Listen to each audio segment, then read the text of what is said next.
Here we go. Okay, we are live with podcast number 11 already. Everything good on your end, Robert? Everything is good. Welcome back, everyone. So today, we're going to pick up on the... Go ahead, sorry, dude. I'm taking over in the... We're already colliding like the first minute. We are not ready, folks. We are not ready. All right. I'll let you take off on the introduction. All right. So we ended the last podcast about the ego. So we're going to continue with this one. It's a interesting topic, a really interesting topic. It can be our friend sometimes. I have some examples of that. But most of the times it's our enemy. And you read a cool book about that, actually. The title was The Ego is the Enemy, right? Correct. Yes, by Ryan Holiday, a book that changed my entire life. It really is the catalyst to who I am today. That book alone. Could you elaborate on that? Yeah, well, first of all, like I thought I understood what the ego was, and I think that's where maybe a lot of people stop short. But I always equated the ego as being overconfident, cocky, you Mr. Know-it-all type of person. I didn't realize that the ego also tells you suck and you're not good enough, and it's tearing you down. The ego, well, the definition of the ego really woke me up the way he broke it down, because it's more in Stoicism, and the Stoics would describe the ego as self-sabotage, and it likes to kind of creep into every situation of your life and try to sabotage it. And I think I may have described this in the past podcast, but the way I like to describe it is it's that thing that tells you could do it, and then when you can't, it's like, I told you can't. And so it's like it's completely trying to sabotage every single situation in your life. And that's what it woke me up to.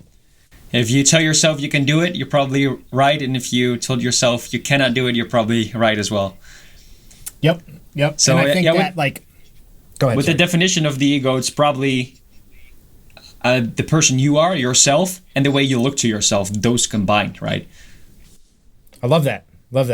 And actually, you had a different definition that you were telling me, so I think maybe you guys have a different idea of it than Americans. I don't know. If you look at the zodiac signs, and if you look at the planets and the sun, you have the ego, which is the sun, and the ego means the you, who you are. But who you are and your thoughts are not the same thing, so it's probably the gap between those what creates the ego. That's very interesting to me. Like, I didn't think of it like that. Like because I think you said like the ego is the self. Like that's kind of your guys' definition of it. And I know my wife has asked me so much. She's like, "What is the ego?" And like, I get so confused in trying to break it down. And I love that. I love how you said like it's yourself, because that's really what it is. It is you. The ego is you. It's not just saying you're the greatest. It's also saying you suck. It's also there with you when you're lazy and all. It's you. It really is you. And like to understand what it's doing to you is the key to it. Exactly. But also important to know that you are not your thoughts. So I'm reading this book, and it also comes across with Joe Dispenza thing I'm watching on Gaia, that you can create positive thoughts, because 80% of our thoughts on a daily basis are negative. We're just feeding negative thoughts to ourselves all day long. If you can practice by turning it around to a positive, then your whole life is going to change. Even 95% of our thoughts we have today are the same as yesterday. Like, that's crazy to me. Yeah, you're actually kind of touching on why I say like people don't change, because that's what it is. Like, we continue these thoughts, these loops, these cycles, and we've been doing this for thousands of years to our minds, and usually gravitating towards the negative side. And I never even thought of that, but like you are not your thoughts, and that's so true. That is very, very true to really think of on a deep level, because thoughts just come to us. They just come flooding in sometimes, and usually a lot of times, like if you think about that thought that's in your mind, it's like, why am I thinking like this? Stop. It's usually something that you're just like, get out of here. What am I doing here? So like a conversation or a fight you're never going to have, and you keep playing that in your head. Like if the situation comes up that you have to fight about that, not physically, but I mean like verbally or discussion, and then you note your thought. I'm like, why the hell am I even thinking about this? It doesn't make any sense. Yeah, and that's important what you're saying, because we're fighting fights in our head that we're never going to have. And that's what it is. That's like the biggest mind fuck of it all. It's just, it's telling you to like focus on this and worry about this, but that's never going to be any significance of your life or ever even happen. Exactly. And I had the last week I had a quite stressful week. I was waiting for confirmation, and I was happy. I already did the meditation, and I was trying to note the thoughts, and then, don't judge myself over that, but try to get my thoughts somewhere else, which really helped with sleeping. But this was like a challenging time. Like, of course, it's easy to meditate and to put your thoughts on something positive when everything goes well, right? But what if you're really stressed? Like, then you get into that situation like, okay, now it's going to be a challenge to get there. Yeah, like this is a perfect time for me to bring this up because this is where the ego is the enemy changed my life. And Ryan Holiday said this, and it's a pretty well-known saying, but it just resonated with me in the moment. And it's perfect for what you're talking about because you can't change what happens to you. You can only change how you respond to what happens to you. And like that is the key to life. And when you realize this, it's your response system. And that's the initial ego. It's the emotions that flood in initially. And like what you were dealing with last week, you got your emotions involved and tied up, and they're telling you to like, I just want to know now. I just want to know now. But in reality, you have to have patience because you can't speed anything up. So if you just change your response, it makes it so much easier in your mind. That was like the key. That was a light bulb moment for me of like, I'm torturing myself for no reason most of the time. I love that phrase because that's why I say happiness is a choice, because you don't have control on everything that happens to you, but indeed you have control on how you respond to it. So that's why being happy or having a joyful life is going to be up to you and to nobody else. Because there's always going to be shit. Like if you look for it, there's always going to be something. Yeah, there always is. And like also we could twist the truth, which typically happens in our heads. Like we take the truth of whatever's happening, or we just have pieces of the truth and then we try to complete it in our brain. And usually it goes negative and you're just like thinking of all these bad things that could happen. And like, just be patient, let it happen, wait till it happens, then respond. Because like, the buildup of it and being impatient is just really, really killing you mentally, Yep. Checking my email every 5 minutes to get the answer. But I also have an example of the ego for me in a part of my life being a good thing. Like I've told this story where I was bullied and then I discovered training, and that was kind of like my defense or surviving mechanism to cope with all that. So I really needed to have an ego to even exist, basically, to be someone. So me doing all the training and getting bigger and muscular and getting confident, like that was my way to cope with it. Of course, in the long term, I realized that and I understand I had to get rid of it. But on that period of the time, it was a good thing for me. So it's funny how it's not always your enemy. Sometimes you need that to get out of something. That's where it's sneaky, though, is right in those moments, because you could have went two ways. Could have went the way you're going now, which in my opinion is the right way, or you could have let the ego guide you and then just get all into your muscles and like, now I could be a bully. Now I could push people around. Now exactly. I get to be that person. Yeah, and that's what it does is like we get those choices, and that's what the ego, like that's why you want to know what the ego is, because it's going to tell you to go one way or the other. You want to make sure you're picking the right way. Yeah, like the self-awareness. Yeah, it is. And like that's that saying that I just heard the other day from Rogan, which is truly amazing. And it kind of coexists with this, but I'd rather be a warrior in a garden than a gardener in a war. And like that's what you and I kind of turned into. It's not the fact that like, we work out for our ego or to build it up or anything like that. But like it really makes you this beast mentally and physically. And it gives you this confidence to go and kill it in life. And, that right there is going to benefit you immensely in your future, rather than if you're going to sit back and be a gardener in a war and then you're basically getting caught with your pants down in every situation and you're not equipped to deal with it, right? That's what I loved about this saying. And what I loved about this phrase, and that's why we complete each other so good, is you were focusing on the warrior part. You're saying like, of course you need to be a warrior, you need to be ready for everything. You need to make sure you're healthy and strong and all that shit. And I was like I was more focusing on creating a garden instead of a war. So to be a warrior in a garden, I was focusing more like, hey, let's create a garden as our surroundings. So yes. Those partial, like that's really cool how that went. Yeah, you gave me a different perspective on it, and I appreciate that. That's so much with you, because it's like the yin and yang, like we talk about a lot. Because really, my past was pretty crazy, and I could get a little bit into it, but like I fought a lot. I fist fought a lot when I was a kid, too much, and really catered to my ego. I was a very egotistical person, and this was something that really jacked my life up. And it made me think I had to be this warrior. It made me think I had to fight all the time and always defend and always, be ready. And that's just not the case. It really isn't. Like, it's more of like having the confidence of knowing you could do it, but you don't need to bring it out. And I just kept bringing it out and bringing it out with me everywhere I went. And that was definitely a big part of my ego that I had to tame and get a hold of to start to understand myself and then better my future. Without that, I wouldn't have gotten here. There's no way. Exactly. The fact that you got aware of it is already a major leap in the right direction. Like from there, you can consciously make a choice. Yeah, and I think like this too, man. Like, since I was never like this, like most of my older friends, if I were to like get back in contact with them and they were to try to like, understand who I am now, I don't think they could. Like I was such a different person, man. And like, I'm very, very thankful of getting hold of my ego. Like, I've really begun to realize at a very deep level of how many people are infected by it and they're not even aware, because I wasn't. I'm like, I used to tell myself it all the time. I'm not egotistical. I was a very good person. I always had good morals and did good things. But like my ego would sabotage every decision I made because it would tell me to like, go out for the money, or just this person's looking at you wrong, so you better go fight them, or just do all the wrong things when I wasn't really like aware of it. I thought I was doing the right thing. That's the sneaky thing about it. Exactly. And that's the weird thing with buying stuff. Like I always say, if you're really into something, like if I'm going to be rich, I'm going to have a beautiful guitar, of course, because I fucking love to do that. Absolutely. So then you do it for the right reason. The same with your studio, right? But you need to ask yourself the why. Like, why am I doing this? Are you really into cars? Okay, of course it's to buy a beautiful car. Or are you doing it to have status or to look high or rich or whatever? Then you're doing it for the wrong reasons, and you're never going to be happy if you end up doing that all the time.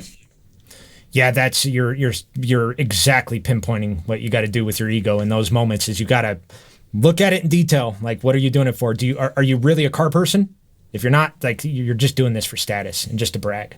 And that's going to lead to very dark places in your future if you continue on and don't get a hold of it and aren't aware. Exactly. And we're always going to have some part of it in us that's still going to focus on the ego. It's okay. Like, I have that as well. Sometimes when I do something, I'm like, why am I even doing this? Like, why do I want to impress that person? Like, I don't give a shit. But sometimes I get caught in my own, like, I say don't focus on the ego, and then I start doing it. I was like, okay, of course, we're all into this, and sometimes in the small details, we're still going to have that. But if in the big lines in your life, you are able to not focus on that and just focus on your own happiness without the thoughts of others, like, that's the direction too. Of course, you're going to get caught up every once in a while, but just be aware of that fact. Like, that's already a step. Yeah, and that's like, it's one of the main rules of Stoicism is ask yourself at each moment, is this necessary? And that's the key to it, is you're able to go into your mind and be like, what am I doing here? Like, this isn't even necessary. And then when you realize that, move on. Bring in something that's necessary. This is going to fix your future. It's going to fix all kinds of things in your life. And instead of hurt you, it's going to benefit you or not waste your time anymore. Exactly. And I have a cool example of me still getting into the ego. Like, whenever I take my shirt off when it's warm outside, people always judge straight away, like, you do it to show off, right? But if it's hot outside, I just want to be comfortable and generally take my shirt off. And then I was like not doing it anymore because I was still caring what other people were judging about me. It's like, now I'm not taking my shirt off because people are going to judge that I do it for the ego or something. I was like, wait, now I'm still caught up in the same thing, but just backwards. I'm like, fuck that, I'm going to still do it because I want to do it. I don't care about anything else. It's like this reverse psychology. It was really weird to think about. That's what it's doing, is sabotaging you there. Same thing happens to me because I don't want to brag. I really don't ever want to put it out there that, like, check me out, I'm bragging.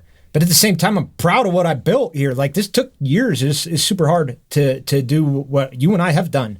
And like, I battle with that exact same thought, man. And I feel the same way now. I'm like, I don't care, man. Like, I'm not bragging. I'm not bragging at all. Like, when we work out, it's super hot.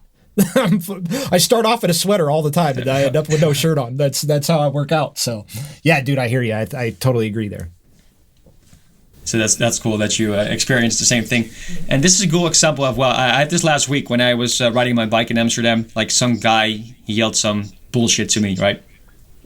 And I was like, there are two things you can do. If your ego gets in the way, the first thing you want to do is kick his ass, right? Like shut him up, like say, fuck you and blah, blah, blah. I was like, I'm not going to go down to his level. I'm going to take the high road and just let it happen. Don't even respond. Like I literally looked at him and smiled and just said nothing. I was like, okay, take it in. For 5 seconds, I felt bad. I was like, I'm not going to let it ruin my day. Just breathe in, breathe out, boom, gone. So amazing about you, because you told me the story when it happened, and I had to say it right away. Yeah, but and I like, dude, I appreciate the story so much, because like for me, I'm like, if I put myself in your shoes right away, I'm like, I would have went after him. I would have said something to him. Like, dude, like this is where I conflict with my ego. This is where I still have problems to this day. Like I view those people as bullies, and like I built myself up to fight the bully, and that's why I did this. But it reversed on me. So now I'm kind of the bully bullying the bully. And like fighting fire with fire, you know, and it's stupid. It's hate versus hate. And I got to like really, really let this get into my head. But I still fight with a whole other thought, because now I'm like, well, now I'm fighting right or wrong. And that's wrong. You can't do that. And someone's got to tell you. And I'm like, why do I have to tell them? So I go over this shit all the time, man. Like, kudos to you, man. And it was inspiring to me, because like from here on out, man, I'm going to really try to focus on those moments and just walk away. I really am. It's the best thing we could do for ourselves. But it also makes sense where you come from. Like you grew up in a time in your life where you had to fight for yourself all the time. You know, otherwise like you said, you would not have been here. So it's also now you're in a different environment, so you're slowly changing. That makes sense. That it takes a bit of time. So we shouldn't also not judge ourselves for making the wrong decision at that moment, as long as we know deep inside what we have to do. Yeah, that's actually a really good point, man. Like a really good point. And we all carry our past with us. And so, I mean, that's why it's such a good point, is that a lot of our ego is coming from experiences and circumstances that happened to you throughout your life and your past. And, you know, that's really how we get shaped and molded. And like, that's what I still deal with, is like the old me is still in there fully. And I'm just trying to keep it at bay. And I say that a lot, like, you know, I may come across sometimes as like not egotistical, but like deep inside me, I still am. And I think admitting that is okay. But like, I love how you put it though, like slowly getting better. Like I gotta give myself credit. Like I'm not going to just change overnight. This doesn't work that way. I think it's reversed. Deep inside you are, but sometimes it slips up in being not. I think it's the other way around. No, you're right. Yep. Yeah, definitely. Yeah, and that's where it's sneaky. Go ahead. It's all good. Go ahead. My teacher had this great example of we had some great lessons during our university where we were discussing real life dilemmas, and he was like, when someone drops a wallet, right? Like, are you going to take it or are you going to give it back? Well, for most of the people, it's quite a clear answer. But my teacher did that. He really had this in real life, and he gave the money with a couple $100 in it, and it was a guy in a huge car. He grabbed the wallet. He didn't even say thank you. He looked at him with a gnarly face and just slammed the door and drove away, right? But my teacher was like, I still did the right thing. No matter what the reaction was, no matter what person is, I still did the right thing. And that's the most important thing. Like, don't get affected by how someone responds. If somebody is an asshole about it, doesn't matter. Like, his bad energy will attract bad energy. Like, it will come to him eventually. So you still did the right thing by giving back that wallet. This is how we create real karma in our life. Like, that's it right there. I wish people would understand this. It's like, you know, when you do things like that, like right away, most people would be like, oh, I shouldn't have given that money to that person. That's bullcrap. You should have said, you know, thank you or whatever, you know, you feel like they should have said. And your teacher did the exact right thing. He said, I don't care what he did. Like, this is for my good karma in my life. I do the right thing, so the right thing will happen to him, you know? And who cares about that person? It wasn't for him. It's for good karma in your life. And like that is, it's a really cool thing that he pointed that out, because like my wife's the one that like gave me that lesson. And I say it all the time, like, do the right thing even when no one's looking. That's how you create good karma in your life. Luck will come your way. Good things will start to happen to you. Good fortune will happen to you. Yep. It works. Like, if you can get away with it, what are you going to do? Are you going to do the same thing or be an asshole all of a sudden? Yeah, and if you're that person that's taking it and getting away with it, like, why don't you start looking at your life? I guarantee you got problems all over the place, and that's like a direct result of your mind and you thinking you could get away with things because now you just taught your mind a habit of shortcuts and just taking things instead of working for it. And when you do this, that's your mind's like, oh, life could be a lot easier. Why am I working hard for this? It tricks you. It's the ego again. It's going to come in. It's going to trick you. It's a trick, yeah. Yeah, it's a trick. It really is. And like that's, like you said, our thoughts aren't ours. They really will trick you and make you do stuff you shouldn't be doing. And you know deep down it's wrong. But you just continue on doing it. That's the ego. That's the thoughts. Like they are going to sabotage you in every aspect. Exactly. Love how you put that.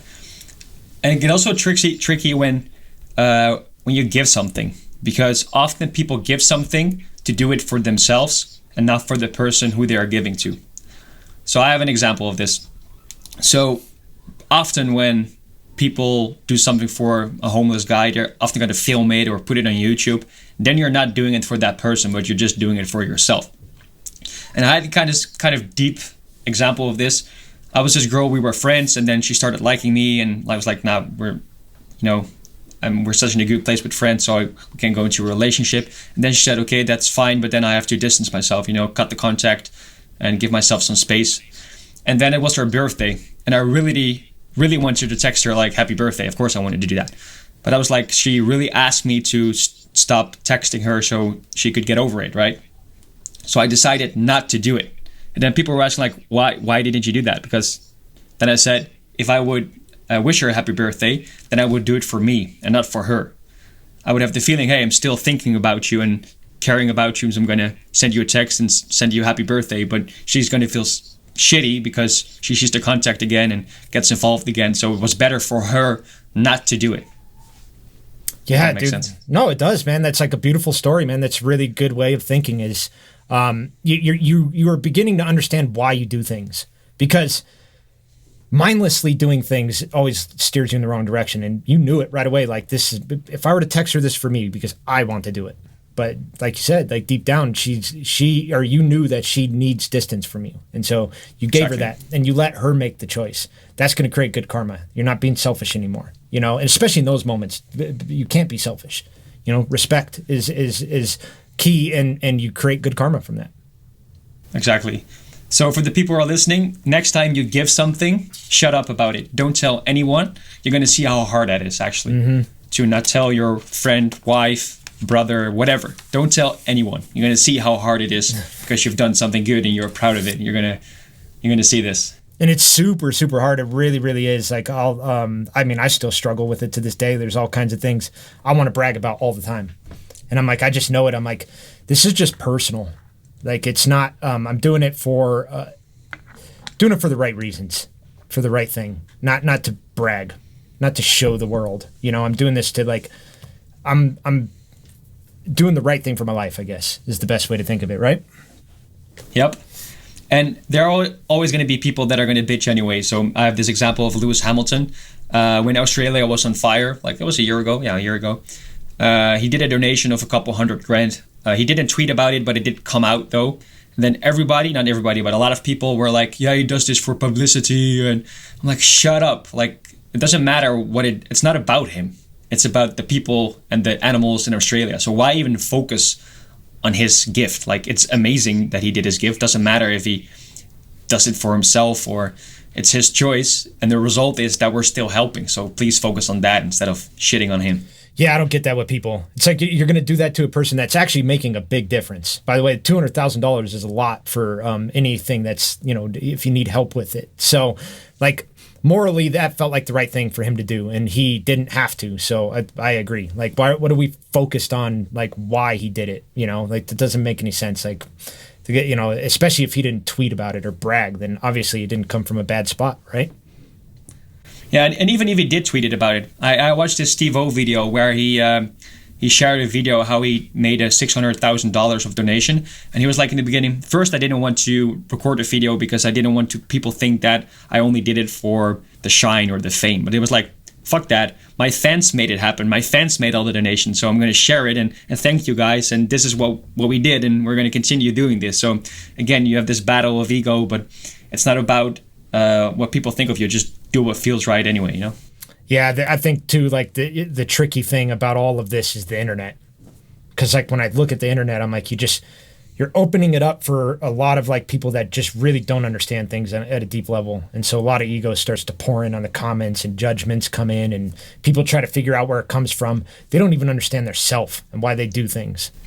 And like, exactly. That's the hardest thing for me to get over sometimes, man, is like when I see people do good stuff and then you got these like justice warriors walking in and condemning them because they think you should have done it a different way. It's like, what are you doing there? Like, I don't really understand why people do that, but at the same time I do, because I do get it, like that the ego is it's just corrupting your thoughts. Just telling you, like, you don't even know why you're doing that, at the end of it. Like, I don't even think most people that come with these arguments could get down to the deep core of why they feel that way. I don't think they could. I don't think they've thought about it like that. I think either. Especially the people that are judging other people. That's most of the time people that are conflicted with themselves. And that's what I love about Logic, the rapper Logic. He came with an album, and then people wanted more pop, and then he came with a cool rap album, and then people were like, no, I want your old stuff. And I was like, there's always going to be something that disagrees with the music I release, so why would I even care? I told this yesterday, like, our haters or enemies are immortal, like only their names and faces change. And this is an example of that. Like, he releases one album this group hates, then he releases an album for that group, and then that group start hating. So stop even worrying about what other people think. Just as an artist, especially, do what you love. And Machine Gun Kelly, actually, it didn't backfire him at all, which was really cool, because he was in such a shitty place in his life. He started making the pop punk album, Tickets to My Downfall. And he was like, I don't even care because everybody's against me anyway. So sometimes you need to be in that spot to let go of all the thoughts and judgments of other people. And then he released an album and everybody loved it. So that's kind of like ironic how that happened. Yeah, it sure is. And I think like it's so important what you said too, like how, our enemies are immortal. Man, that hit me hard when you said that to me yesterday too, because it just brought it into a deep understanding of like, hate's not going away. It's always going to be there. So it's up to you to let it go. Like, if it's not this person, another one's going to take his place, and another one's going to keep coming. And like, that's just the way it works. Like, you're not getting away from hate.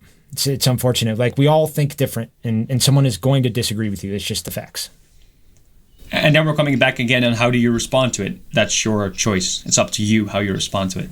Yep, absolutely. It really, really is. And like, if you start to like really look at that part of your life in detail and how you respond to everything, like literally everything in life, even to the fine detail of your alarm going off in the morning. Like, how are you responding to that?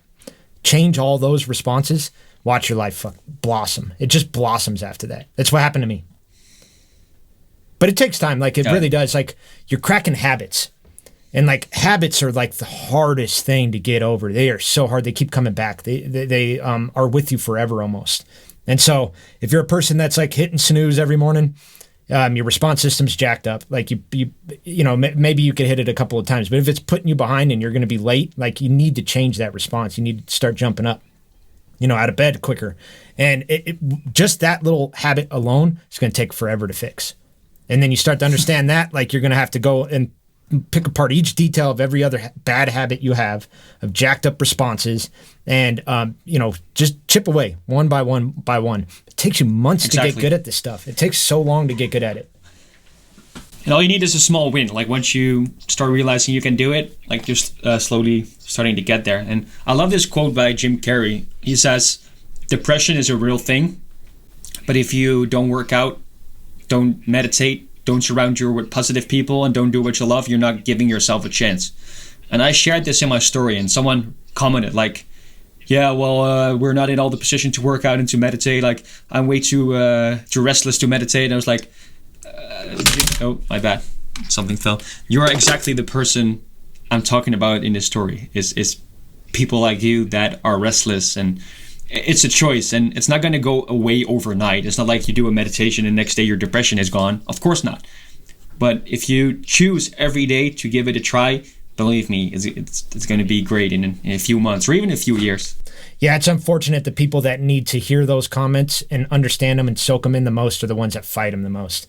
And like, I've always had major problems with trying to like get people to understand the way I think, because I'm not here to convince anyone. I'm really not. I feel like we could all think the way we want to think, right? But if you're suffering and if you're constantly going after other people and the way they live, you're the problem. Like, you really are. Like, you're not only hurting yourself, but you're hurting other people in your wake. Like, you got to stop doing that. Like, if you're going to be a negative person, just be negative to yourself then.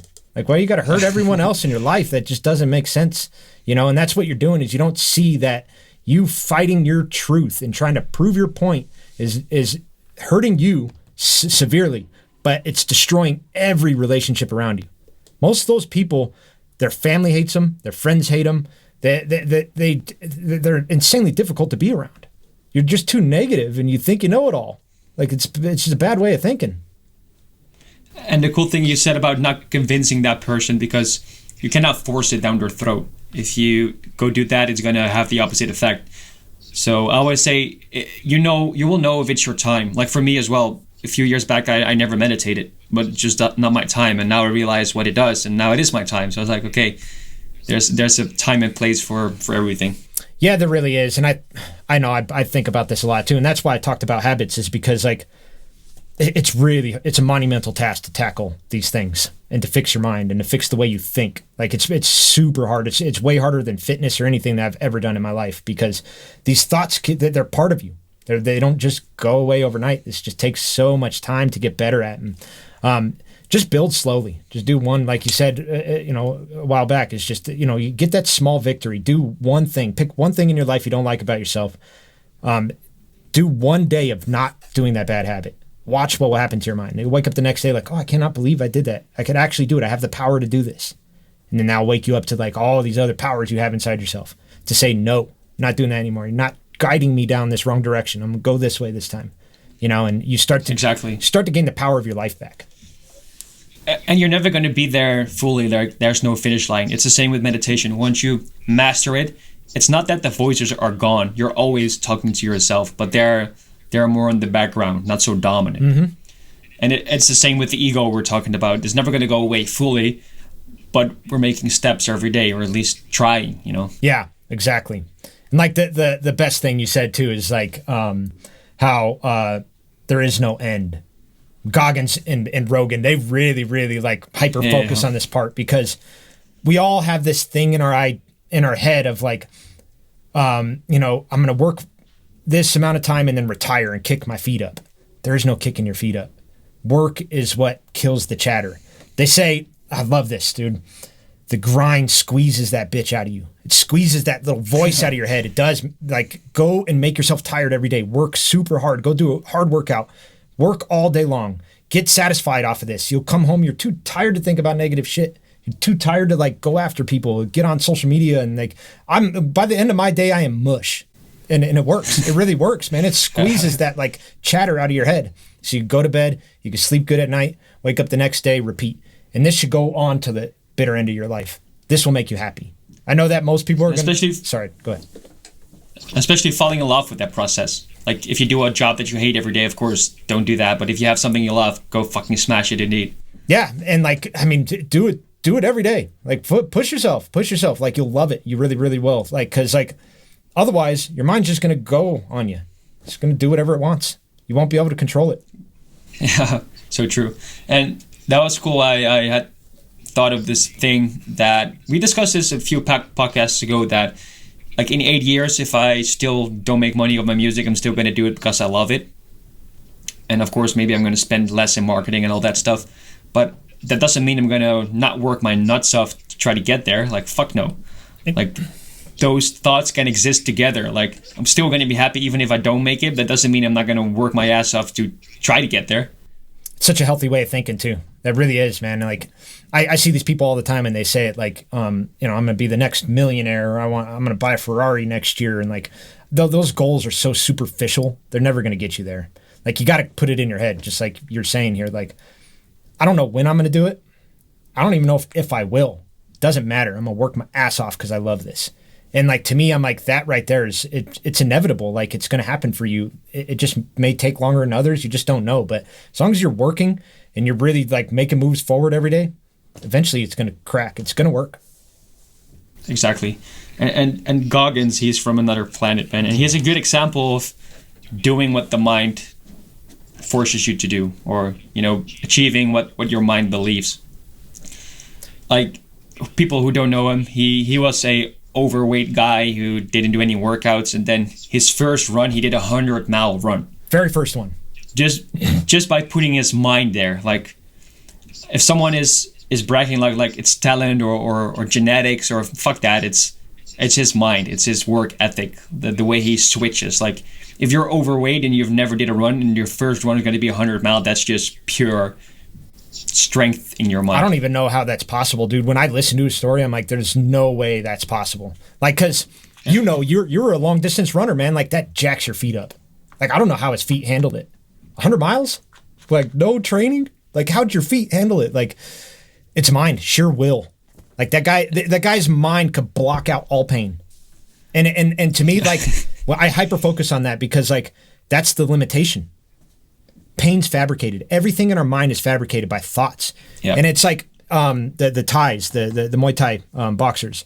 They got a thing where it's actually in Thai Island, the Tiger Gym. I just love this gym. I used to obsess over it and watch shit from them all the time. But like, guys would like get kicked in their leg and whatnot, and they'd go limp off, and the coach would go up to them and be like, "Did that hurt?" They're like, "Yeah." "Can you walk?" "Yeah." "So did that hurt?" And they would all stop, and he's like, "Go get back in there." Like, dude, like you're limiting your mind here. Like, yeah, that's pain, but you could still walk. Like, and I'm not saying people like go out there and like get kicked in the leg and try to do this, but it's a deep point of, we are putting limitations on our mind. We're stopping short. We're leaving stuff on the table. Every single task, everything we're doing in our life, we're leaving something on the table. It's teaching you to not leave anything on the table. Give it your all every time. It's also being taught by our society, because if I have a cut in my arm, we know it will heal automatically, right? But if I have an injury or a disease somewhere, then we are taught that you have to fix it by doctor or medicine, or it's not fixable ever again. Well, that's because it's being taught. So we are taught that that's the limitation of our mind. But if somebody doesn't know that, or says like, fuck that, we can do it, then that happens. Like, clients of Joe Dispenza, they cured real diseases just by a meditation and thinking of that thing to heal it. It's the same with the placebo, right? People were given a placebo. Depressed people were given a placebo. They were just given a sugar pill. And after 30 days, they said it's gone. It's like, no, you probably give me the real medicine because I'm all cured. I'm happy. Like, no, we really give you the placebo. So does it take the placebo to heal you, or just does it take your mind to heal it? Well, if you can just leave the placebo out and do it without that, then we're golden for the rest of our lives. It's so sad that we've like drifted away from these ideas, to me, because like, it is, man. It's true. It's like they've been doing the placebo studies for how long now? Forever. And like, so many people come out of them cured. I'm like, it just like proves that our minds are super powerful. And all we need is that power of that thought. To instill that in a person, to give them that paradigm shift, I don't know how that's possible. Like, I could see it in the medical field because like we believe in doctors wholeheartedly. So it's kind of easy to give them that belief inside themselves without, through placebo. But like if people were to like take that story and then try to relate to it and be like, well, how many things am I stopping short on? Like, why don't I try to do placebo effects on myself? Let's see how this works. Like, it does. It really does. Like, I mean, like, I've injured myself so much, man. Like, I'm coming out of some pretty like serious injuries. Meditation, deep breathing, cold showers, stretching, mobility work cured me. I did not go see a doctor. That's crazy. And I believe in it, man. Like, it's not even I believe in it. Like, it's real. It really, really works. It 100% works, but it has to come from within you. It has to come, like, you have to want it, and then work hard for it. Just like anything. And it's not only a mentally or mental process. If you think about it chemically and physically, there's something happening as well. So people were producing their own medicine chemically. They could really measure the chemical. It was there in their bodies while keeping the placebo. So it's not only a mental thing by thinking the pain is not there. No, there is really a chemical response to that does the healing. Yeah, exactly. Yeah, there's all kinds of things like Wim Hof will break it down, like, because I didn't even know any of the science behind it, which, like, to me, I'm like, I don't even need to know it. I feel it. and that's a whole other subject. If you don't meditate or know what I'm talking about, like, you really have to like feel it inside of you. But Wim Hof will get further because he's been tested and studied, and like he'll break it down. Like, we're putting alkaline in our blood, so the white blood cells are getting oxygen. They're going to areas that are damaged and starting to cure it and regenerate damaged cells. Like, this is all proven now. And there you go for the people that need the science and need the textbook facts. Like, they're there. It really, not only has Wim Hof been studied, but like the FBI, like, they just released a whole thing in the US about like manifestation and meditation and healing frequencies and all these things that like we've kind of pushed aside as like quacky, saying that no, this is real. It really works, and it does. I mean, our ancient people. And we're waking up to it though. So. Mm-hmm. Yeah. We're slowly waking up. Well, and like, our ancient people, like all the pyramids, that's what they were, dude. They were like, we definitely have a lot of questions about them still, but like those were healing chambers. Like they emitted energy. They probably did other things as well, but there's chambers inside of almost all of these pyramids where they would mimic certain hertz and frequencies and heal you. And like, when I discovered this, like there's a lot of research behind it. I'm like, wow, this is crazy. And there's a lot of chambers underground that our ancients built where they would sit in there for that, like monks, or stories from monks where they would go into these caves for like 5 days in complete darkness and do these meditations. They would come out like heal broken legs, within 5 days. And I'm like, that stuff seems quacky to me, but like, I kind of believe in it because like I've felt it inside of me. I felt what we could do. Like, and it's incredible. It's incredible when you feel it. And again, we are limited by what we are taught by doctors and society. Not saying doctors are bad or whatever, but it's just we live in this paradigm and this is being taught. So anything outside of that is bullshit. Well, and it doesn't work like that. That's the thought bubble I talk about a lot. That's it. That's where it sells you short, is like we get so locked in that textbook. We get so locked in what we got taught. Any outside information can't come in anymore. That's such a sad thing. Especially like, don't lie to yourself. If you're like looking for answers and you're like following certain methods and they're not working, quit doing them. Try something different. Some people just keep doing it. Like, it's not working. You keep taking that pill that they're giving you. It's not working. Don't do that. Like, go somewhere else. Like, it's not working. You wouldn't keep taking your car back to the mechanic that's breaking it, would you? Exactly. And here, I'm sorry, dude, my headphones are about to die. 1 second. Yeah, my phone is also about to die, so we're probably gonna wrap it up in the upcoming 2 minutes. Yeah, actually, like I think I'll just sit back. I don't know where I put my other headphones, so yeah. We'll wrap it up. We'll just wrap it up. Yeah. But I mean, either way, like, hopefully we covered this enough. I definitely want to go back to the ego, and I did a lot of writings here and stuff. I haven't had time to go over them, but I took a bunch of notes from the book that I read, and I would like to kind of go over these, and we'll go over it in more detail and talk about the ego and continue on. Sure, man. But sounds good. All right, buddy. Well, good podcast as always. Thank you for listening, everyone. Yes, thanks for listening. All right, man. And until next time. Thanks, Robert. Everybody. Later, bro.